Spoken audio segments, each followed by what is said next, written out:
So we get married, and then I go back to school and I get my master's in my 30s, at 30. All three of our sons are born, 30, 33, 36, every 3 years we'd have a son. And then I write my first book. So my background is similar to Cy Wakeman's. I started off doing marriage and family therapy. So my first book was a marriage book. And it did very well. And so we're traveling internationally. We're in Jamaica, we're in the West Indies, we're Cayman Islands, I'm on CNN, I'm on BT, and doing a lot of speaking and traveling, and it's going quite well. Then all of a sudden, I get to be about 38, 39, and it seems like I hit a wall. Here I am, the marriage guy, write a book around marriage, and now my marriage is in a dark place. It's something when you're a marriage guy and you write a book on marriage and you interviewed on marriage, and then you and your spouse have to go sit on the couch. Okay, Loveland started singing to me these Barbra Streisand songs. You don't bring me flowers anymore. You know the song, yes. And I was like, are you serious? I'm a good dude. And so we have that drama, emotional waste. So we have drama there in our marriage. I'm having drama physically. I start having panic attacks. I start battling with depression. Okay? Started dealing with depression. And I'm not talking about this with anyone. Okay, I'm embarrassed to talk about it with my wife. I'm afraid to share with her and be that vulnerable with her. And it would manifest itself getting on a plane, which I was doing a lot in those days. And then all of a sudden I got on a plane and I wanted to go to the pilot and say, land this plane right now, or I'm going to turn this plane out. Because I would have, if anybody knows what a panic attack, it would be just that terror of, yeah, I mean, you're nodding. Yeah, that terror of I feel trapped, I feel like I can't breathe, and I feel like I'm going to die right now, and I need to get out. Okay, it was awful.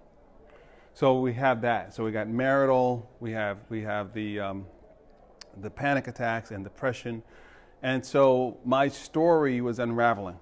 Okay, I find that when you're in your 30s in particular, you can live with this theme of how do I go as fast as I can, to do as much as I can, to be as successful as I can.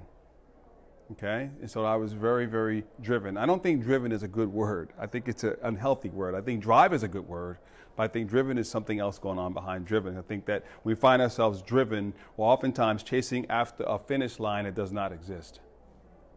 Right? So that's my story. So I get to be 39 now. I'm thinking, okay, I'm going to turn 40.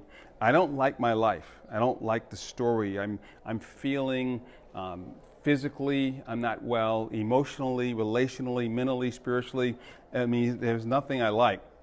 My birthday rolls around. My birthday's in February. The nice thing about February in Maryland is you can go to Ocean City, get good rates, and no one's at the beach. So Loveland says, what do you want for your birthday? I said, sweetheart, all I want to do is take my journal. I want to go to the beach and be alone. I need to process me. I need some serious, significant me time. So she does that. She says, go for it.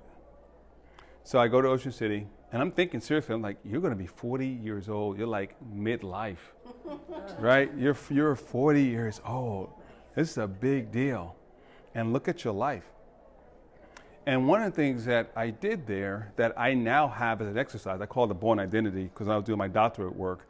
Matt Damon was my guy, and watching the Bourne movies on a Saturday afternoon, I'm one of those unique guys. I like to write and read and have a little bit of TV in the background. It's just, my wife says, how do you do that? It's just, I can't have it totally silent. I need a little bit of noise, and that would be my noise. So I'm at the beach, and I do this, and I call it the Bourne Identity because what I did was I looked at my life in 10-year intervals, 0 to 10, 10 to 20, 20 to 30, 30 to 39. And I look for defining moments. Now I do this with all my clients. If I coach you, we're going to go through the Bourne Identity at some point. And it was tremendous, what I call high definition clarity in terms of my life as a story. I looked at 0 to 10, 10 to 20, 20 to 30, 30 to 39. And I just looked at defining moments in all these decades. It's the way, and we're not going to do it today. We don't have time to do it today. But typically, when I do this, we'll look at the decades, and then we look at defining moments. What were some of the themes, right?